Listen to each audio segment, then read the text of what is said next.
Hi, welcome to the final episode of Cookalong with Katie from Cookery Doodle Doo. As you know by now, we're making rainbow fudge, and I just want to dedicate that to all of the key workers and everybody else who's just been so fabulous in lockdown. So this is what we're going to make. So essentially it is just condensed milk and white chocolate melted down together, and then we're going to use some food colouring just to create this fantastic effect that you see here. This will need to set in the fridge for quite a while before you can cut it, so literally here is one I made earlier, but what I'll do at the end of the video is just show you how to cut and portion that up. This is about half the portion. We're going to make it in one of these takeaway tubs, so if you can imagine, it was about that size originally. That's quite a lot of fudge, but this does freeze brilliantly well, so I suggest what you do is eat some and then portion the rest up into chunks and freeze it, and then it's just there available for whenever you need a little fudge fix, or you could chop it up and mix it through some ice cream or anything like that. So it's a really delicious recipe to have to hand. So as I mentioned, we're going to need one of these takeaway tubs. I'm sure most people have these, but if not, I was actually donated a big old stack of these by somebody the other week, so any of you that are local to me, you're very welcome to get in touch, and I'm very happy to give you one of these. All I've done is I've just run it under the tap and tipped out the water so it's a little bit damp, and that will just help. I'm going to line it with a bit of cling film. I do try and avoid using cling film, but I can't think of a better way to do this, because we need to get it out of the tub again afterwards. So all we're going to do is pop the cling film over that tub, and then as smoothly as possible, because it does create creases, which you can smooth out later anyway, we're just going to push that in. The water just helps the cling film to stick to the tin, because otherwise it doesn't really want to. So there we go, we're just going to line that and get any edgy bits just out of the way, although they'll be useful for covering it later. Okay, so that's the little pot prepared. That's all you need to do. And in this mixing bowl here, I've got 450, or I will have 450 grams of white chocolate. This is cooking chocolate, just because actually it does melt slightly more easily, but it really doesn't matter. All I've done is broken it all up inside the pack, which I find a bit easier. And then I'm just going to tip the last pack in. There's already 2 in there. I can get it open.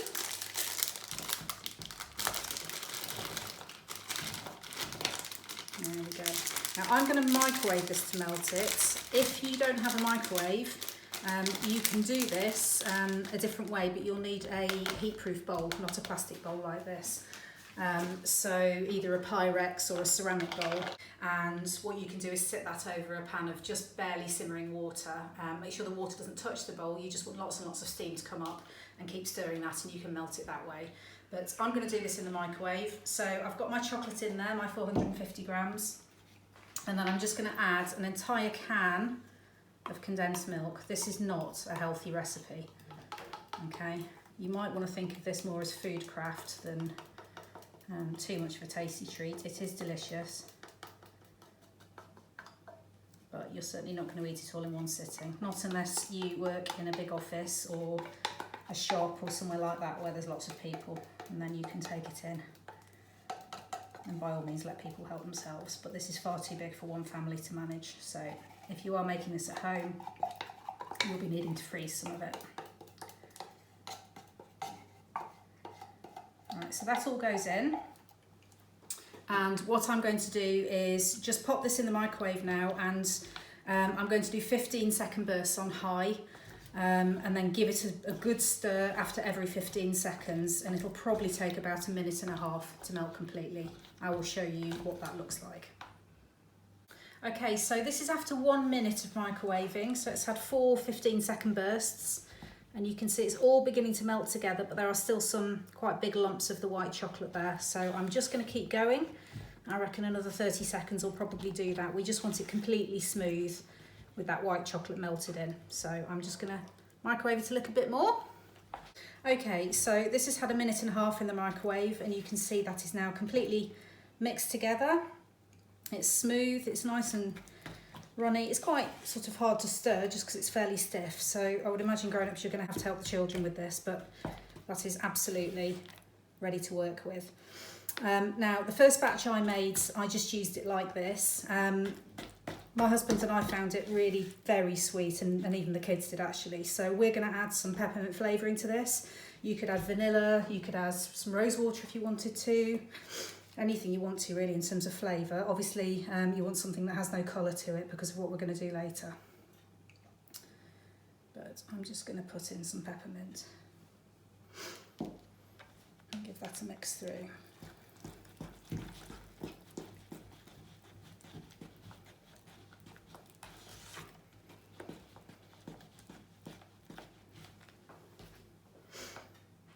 Give that a little taste. The way to taste things without sticking your fingers in your mouth is to put it on the back of your hand at the top there, and then you can lick it off that, and that's not an area that's going to be touching the food. So just give that a try. I'm going to put in the same again.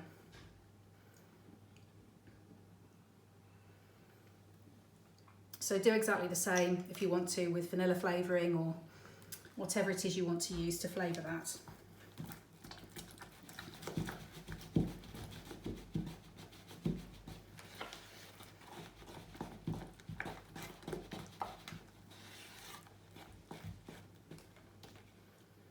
Have a quick taste.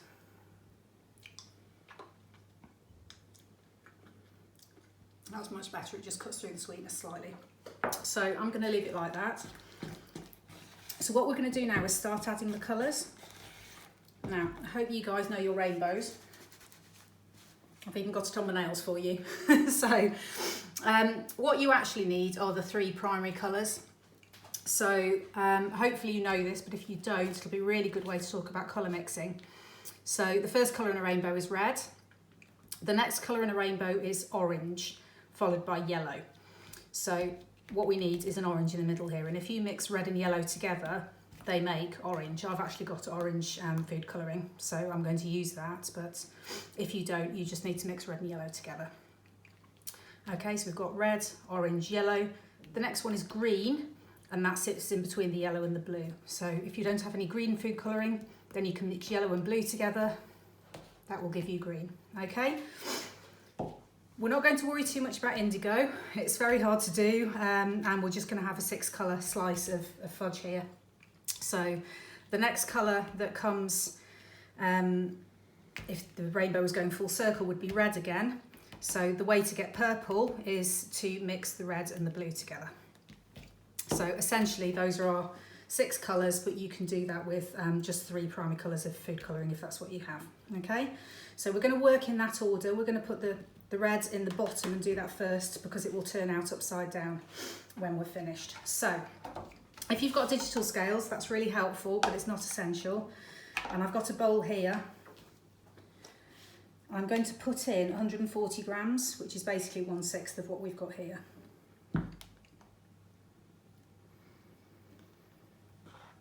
So if you haven't got any digital scales,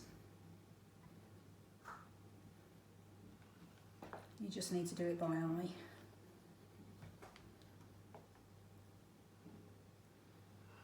Okay, so that's about 140 grams, so that's what you're looking for. It was kind of 3 big blobs from a tablespoon. Just going to put that to one side, and I'm going to mix in the first of my food colourings, okay? So it's up to you how strong you want these colours to be, how much food colouring you want to use. Obviously, if you are not putting much red, it is going to end up more pink. But that's absolutely fine, it's only for fun anyway, isn't it? So let's just mix that through.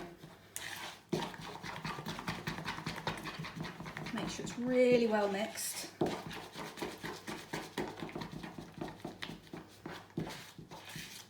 Now I've got clean hands, so I'm just going to use a finger to just scrape that down, because what you'll find is you tend to get quite a lot of food colouring that just sticks itself to the spoon. And you want to make sure that's all mixed in, along with any bits of uncoloured mixture. And when that's really mixed well through, we're going to get our tub.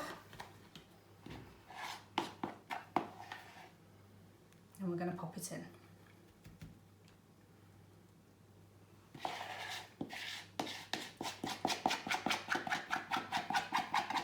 Now, in an ideal world, you hopefully have a little bit of space in the freezer, because what we're going to do is just pop this in the freezer just for a few minutes while we mix the next colour, and it will just help the layers stay separate as we layer this up. So I'm just going to push that to the edges. The first layer is the hardest one because the cling film fights back a little bit and doesn't want you to go into the corners, but just be patient. Push it in, and the weight of it will help persuade the cling film to stay down as well.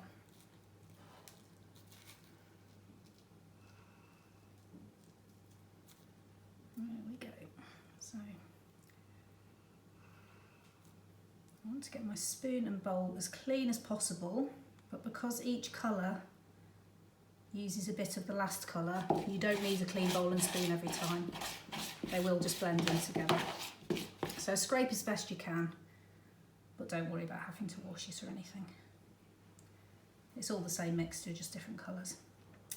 So I'm just going to pop that into the freezer and then we'll do the next layer. Okay, so while that just has a little chill and begins to set, we're going to make our orange layer. So I'm going to put the bowl back on the digital scales, make sure it's set to 0, and we're going to add another 140 grams.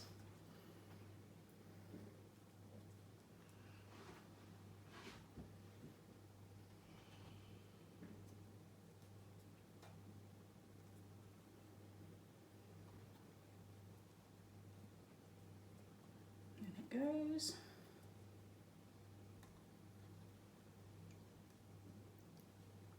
There we go.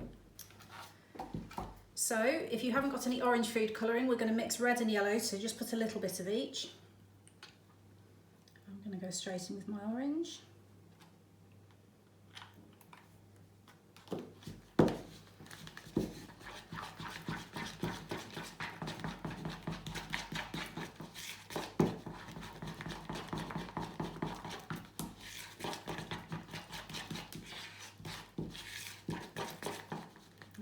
Like before, scrape your spoon off. There is almost always a blob of food colouring somewhere that hasn't got mixed in.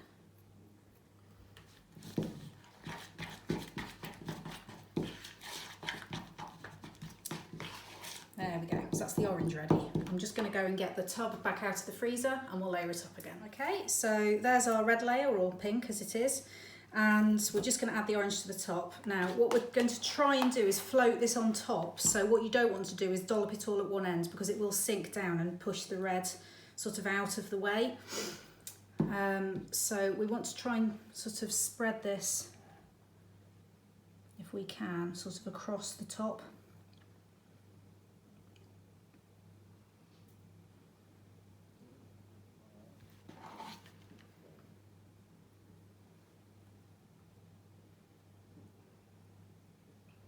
The longer you can leave it in the freezer in between layers, the neater this is going to be.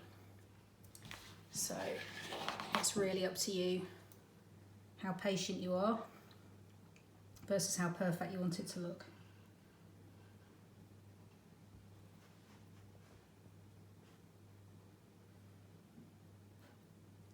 It's a bit like putting the mashed potato on top of a shepherd's pie. You dollop it all in one place, you tend to end up with a big pile of potato that reaches almost to the bottom of the dish in one space, and all the mince up around it. So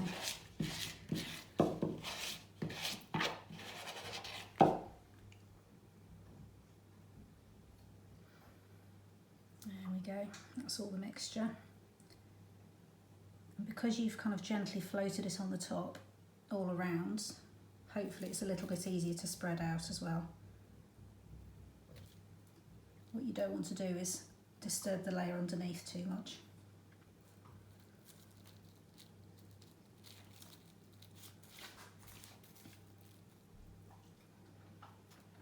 So take it right to the edges.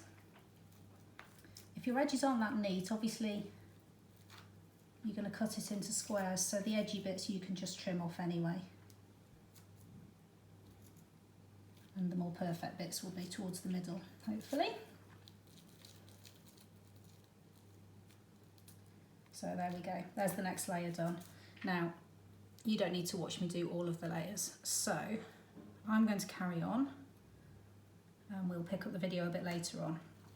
But just as a reminder, it's red, then orange, then yellow, green, blue and purple. I'll see you in a bit. So I've been busy while you've been away. So we've got our red, our orange, our yellow, our green. I've just put the blue on. So now it's time to make the final layer. So we're going to make our purple layer.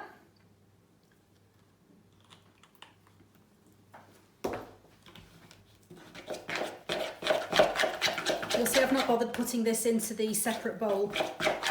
I'm just using whatever's left in this one now. Ooh, put a lot of purple in that one. Nice and dark. There we go. So mix that through. The mixture does get stiffer and stiffer as time goes on, just as it begins to cool down. If you do need to give it another blast in the microwave just to melt it again, you can do. But I've found this has been fine actually. Good for your arm muscles. So, there we go. Last colour. Lovely deep purple. Just like before.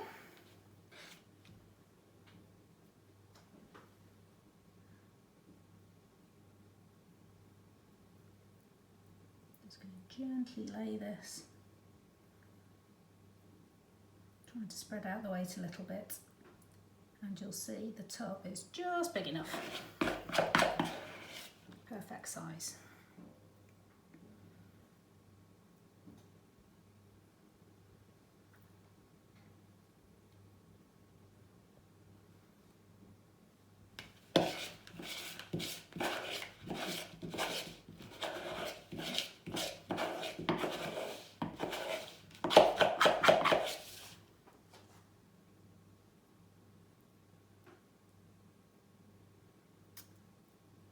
Just spread this out one last time, and then this is now going to need to go into the fridge to set. You won't be able to slice it yet, it's far too loose. I don't suggest you freeze it yet because you are going to need to cut it up into bits. So just pop it in the fridge. I mean, you can put it in the freezer maybe for a couple of hours, but no more. But I suggest you put it in the fridge for, well, probably at least 4 to 6 hours. You need it to be really, really firm before you can cut it. So this might be one to do the day before if you're making it for a particular occasion. I forgot to say earlier, but if actually you want to make this into unicorn fudge, then all you do is instead of layering it up like this, you'll need 6 small bowls. Do the 6 colours at the same time, or as many colours as you want to actually, and then just put kind of alternating blobs into the tub and use a cocktail stick or the handle of a spoon or something to just swirl them around together. And then when you finish it like this, put some sprinkles on top, and that will turn this into unicorn fudge instead of rainbow fudge. Obviously for any themed parties you can do any colours you want to really. So there we go, that's our final layer. That will just level out as it sits. So that's going to go in the fridge. There we go. So I've just got this one here that I made the other day, and I'm just going to show you, get my finger off a bit, how to cut this. So that's set in the tub, obviously this way up. I lifted it out using the cling film and then turned it over. And any creases there were from the cling film, what you can do, I've just got some boiling water in this mug. This is definitely a grown-up job because this is a sharp knife as well. And you can just smooth it out and you can make it look much, much neater. Obviously, if you want to, you can trim off the edges as well. If you really want it to look neat. I don't know what you're going to do with the offcuts. I'm sure you'll think of something. But what you need to do is keep dipping your knife into the hot water. Have a bit of kitchen roll to hand as well, just to clean it off. And then essentially what you can do is cut your fudge into any shape and size you want to, really. So it's entirely up to you how much care you take, how perfect you make it look, but you can keep smoothing off any little imperfections. And just with your hot knife you can keep cutting until you've got some perfect, lovely little fudge bits. Once you've got them like that, you know what to do. You eat some and the others will freeze beautifully. There we go. So I just want to finish off by again saying thank you for all of the donations you've made for Naomi House. It's been fantastic. So in this tin are all the teas and coffee donations that preschool parents made from last Easter until we locked down just before Easter. So there's almost a year's worth in this tin. I've no idea how much is in there, but online already you guys have donated £600, which is just incredible and blows me away. Also through my party wear hire business, Doodle Doo Party Wear Hire, there's been £40 raised by that since I opened last November. So by the time it's all added up, I've no idea how much we're going to make, but thank you so much. I'm so proud of you all and this has been brilliant. So thanks very much and I hope to see you all in person sometime soon. Bye.